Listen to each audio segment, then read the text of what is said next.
Timnas Indonesia harus mengakui keunggulan Cina dengan skor 1-2 dalam lanjutan babak ketiga kualifikasi Piala Dunia 2026 zona Asia, Minggu, 15 Oktober 2024. Gol dari Tom Haye gagal menyelamatkan Garuda, setelah Cina berhasil mencetak 2 gol melalui Behram Abdulweli dan Zhang Yuning. Berikut 3 fakta menarik usai kekalahan Indonesia dari Cina. 1. Kekalahan pertama Indonesia di babak ketiga. Kekalahan dari Cina ini menjadi kekalahan pertama Timnas Indonesia di babak ketiga kualifikasi Piala Dunia 2026. Sebelumnya, Garuda mencatat hasil imbang dalam 3 laga awal melawan Arab Saudi, Australia, dan Bahrain. Cina menjadi tim pertama yang berhasil mengalahkan skuad asuhan Shin Tae-yong di fase ini. 2. Kemenangan perdana Cina di kualifikasi. Bagi Cina, kemenangan atas Indonesia merupakan hasil positif pertama di babak ketiga kualifikasi Piala Dunia 2026. Sebelum laga ini, tim Cina kalah dalam 3 pertandingan sebelumnya melawan Jepang, Arab Saudi, dan Australia. Kemenangan ini menjadi kebangkitan penting bagi skuad negeri tirai bambu. 3. Rekor buruk Indonesia di Cina berlanjut. Kekalahan ini menambah panjang rekor buruk Indonesia saat bertanding di Cina.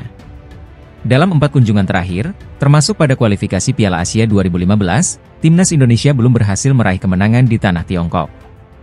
Dengan kekalahan ini, perjuangan Indonesia di babak ketiga kualifikasi Piala Dunia 2026 semakin berat, namun peluang untuk lolos masih terbuka lebar jika skuad Garuda mampu memaksimalkan pertandingan tersisa. Timnas Indonesia harus menelan kekalahan pertama mereka di putaran ketiga kualifikasi Piala Dunia 2026 zona Asia. Menghadapi Cina di Stadion Qingdao Youth Football pada Selasa, 15 Oktober 2024, skuad Garuda kalah 1-2 dari tuan rumah. Cina membuka keunggulan pada menit ke-21 lewat gol Behram Abdulweli, disusul gol Zhang Yuning menjelang babak pertama berakhir. Indonesia hanya mampu membalas 1 gol melalui Tom Haye di menit ke-86. Gol Tom Haye terjadi setelah lemparan jarak jauh Pratama Arhan. Bola yang sempat dihalau pemain Cina jatuh ke kaki Haye yang berhasil memanfaatkannya menjadi gol. Pelatih Shin Tae-yong mencoba melakukan perubahan dengan memasukkan Marcelino Ferdinand, Rizky Ridho, dan Tom Haye di babak kedua. Namun, meski terus menekan, Indonesia gagal menyamakan kedudukan. Kemenangan ini menjadi yang pertama bagi Cina di putaran ketiga kualifikasi Piala Dunia 2026 setelah sebelumnya menelan 3 kekalahan beruntun. Sementara itu, kekalahan ini membuat Indonesia tertahan di papan tengah klasemen grup C. Setelah kekalahan ini, Timnas Indonesia akan menjamu Jepang dan Arab Saudi pada November mendatang. Skuad Garuda berharap bisa bangkit dan meraih hasil positif di kandang. Babak ketiga kualifikasi Piala Dunia 2026 zona Asia semakin memanas. Di grup C, jadwal matchday 4 akan menyajikan duel seru antara Tiongkok melawan Indonesia serta Arab Saudi yang akan bertemu Bahrain. Saat ini, Jepang menjadi satu-satunya tim yang masih sempurna dengan raihan 9 poin setelah 3 laga, mencetak 14 gol tanpa kebobolan. Mereka akan menghadapi Australia, yang mengumpulkan 4 poin dan berada di posisi kedua. Sementara itu, Timnas Indonesia, yang meraih 3 poin dari 3 laga sebelumnya dengan hasil imbang melawan Arab Saudi, Australia, dan Bahrain, kini akan melakoni laga penting melawan Tiongkok. Pada laga terakhir, Indonesia bermain imbang 2-2 di kandang Bahrain. Tiongkok, di sisi lain, masih mencari poin perdana setelah kalah telak 0-7 dari Jepang, 1-2 dari Arab Saudi, dan 1-3 dari Australia. Kini, mereka terpuruk di dasar klasemen grup C tanpa raihan poin. Pertandingan antara Tiongkok dan Indonesia akan berlangsung di Qingdao Youth Football Stadium pada Selasa malam, 15 Oktober 2024, dengan kick-off pukul 19 waktu Indonesia Barat. Wasit Omar Al-Ali dari Uni Emirat Arab akan memimpin laga ini. Selain itu, Arab Saudi akan bertemu Bahrain dalam laga yang juga tidak kalah penting. Kedua tim mengoleksi 4 poin, dengan Arab Saudi berada di atas Bahrain berkat selisih gol. Jelang laga melawan Bahrain, Martin Paes mengutarakan mimpinya bermain untuk Timnas Indonesia di Piala Dunia 2026. Sang kiper berusia 26 tahun telah menjadi bagian dari Timnas Indonesia sejak bulan lalu dan tampil apik dalam 2 laga pertamanya, membantu skuad Garuda meraih 2 poin melawan Arab Saudi dan Australia. Namun, kondisi Paes dirisaukan jelang laga kontra Bahrain pada Kamis, 10 Oktober 2024, esok karena cedera pergelangan tangan. Meski tidak terlalu parah, cedera ini cukup membuatnya absen dalam 2 laga terakhir FC Dallas. Paes berbicara tentang mimpinya bermain di Piala Dunia 2026 yang akan diselenggarakan di Amerika Serikat, negara tempat ia berkarir bersama FC Dallas.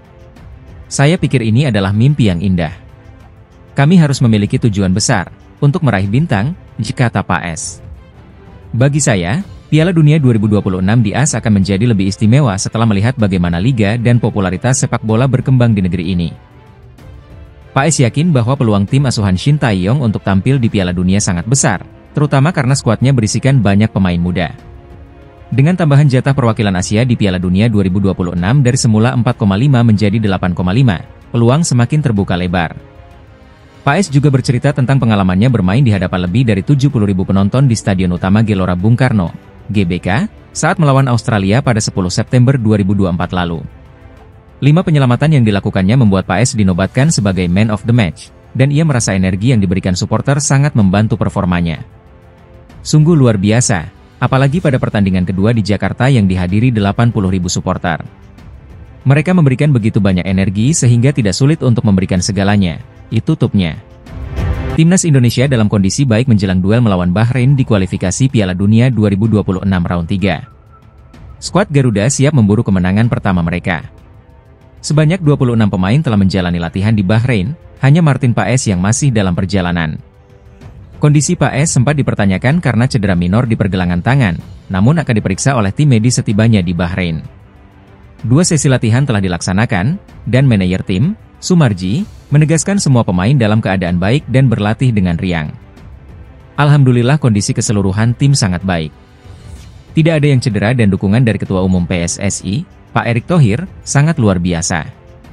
Harapannya tanggal 10 melawan Bahrain, tim bisa tampil all out dan membawa pulang poin, ujar Sumarji. Timnas Indonesia mendapat tambahan tenaga dari Mes Hilgers dan Eliano Rejders yang sudah siap dimainkan. Laga melawan Bahrain akan berlangsung pada Kamis, 10 Oktober 2024, pukul 23 WIB di National Stadium Bahrain. Sebelumnya, Indonesia meraih hasil imbang melawan Australia dan Arab Saudi. Saat ini, Indonesia menempati posisi keempat di grup C dengan 2 poin, sementara Bahrain berada di posisi ketiga dengan 3 poin. Perjalanan timnas Indonesia di babak kualifikasi Piala Dunia 2026 ronde 3 akan dimulai pekan ini. Pastikan Anda tidak melewatkan aksi Rizky Ridho dan kawan-kawan. Coach Shin Tae-yong telah mengumumkan 27 nama pemain yang dibawa untuk bertanding ke Bahrain dan Cina. Para pemain kini sedang bersiap di Bahrain jelang laga tanggal 10 Oktober mendatang. Jadwal Timnas Indonesia. Kamis, 10 Oktober 2024, Bahrain versus Indonesia, pukul 23 WIB di Bahrain National Stadium. Selasa, 15 Oktober 2024, Cina versus Indonesia, pukul 19 WIB di Qingdao Youth Football Stadium. Daftar pemain Timnas Indonesia. Penjaga gawang: Martin Paes, FC Dallas. Nadeo Argawinata, Borneo FC. Hernando Ari, Persebaya. Pemain bertahan: Asnawi Mangkualam, Port FC. Jordi Amat, Johor Darul Teazim. Kelvin Verdong, NEC Nijmegen. Shain Patinama, KAS Eupen. Pratama Arhan, Suwon FC. M. Ferrari, Persija. Rizky Ridho, Persija. Sandy Walsh, KV Mechelen. Jai Idzes, Venezia. Mes Hilgers, FC Twente. Wahyu Prasetyo, Malut United. Gelandang: Tom Haye, Almere City. Marcelino Ferdinand, Oxford United. Ricky Kambuaya, Dewa United. Nathan Choyaon, Swansea City. Ivar Jenner, FC Utrecht. Eliano Rejders, PC Zwolle. Penyerang.